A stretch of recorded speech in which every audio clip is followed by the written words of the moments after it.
August 1914. It was the last peaceful summer of its kind. In the small English village of Oakhaven, the air was thick with the scent of ripe apples. 19-year-old Thomas Harcourt was mending a fence, his thoughts on the coming harvest, and a stolen glance from Eleanor, the baker's daughter. Whispers of trouble in a far-off place called Sarajevo were just headlines in a newspaper. An abstract storm on a distant horizon, one that would surely never reach their shores. But the storm did reach them. It arrived not with thunder, but with the crisp rustle of a telegram. Britain declares war on Germany. The words were posted on the public notice board, shattering the afternoon's tranquility. The familiar sounds of village life were replaced by a murmur of anxious voices, a mix of disbelief, fear, and a strange, unsettling excitement. The abstract headlines were now a stark reality.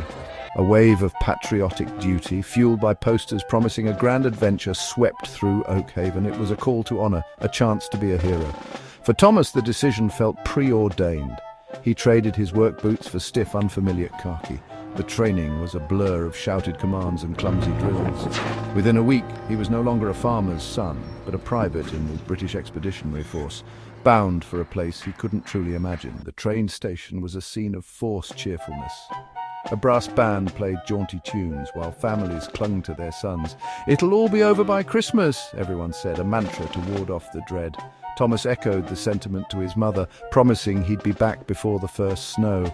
But as the locomotive hissed to life, he saw the truth in her eyes, a deep fear no promise could soothe. Her tear-streaked face was the last piece of home he saw, dissolving into the billowing steam.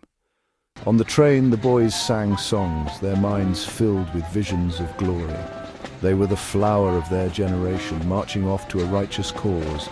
But the fields of France were waiting to receive them, not with garlands, but with barbed wire and machine guns.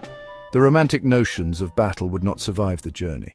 Once a jewel of medieval Flanders, the city of Ypres was now nothing but rubble, a skeletal ghost haunting the churned Belgian landscape.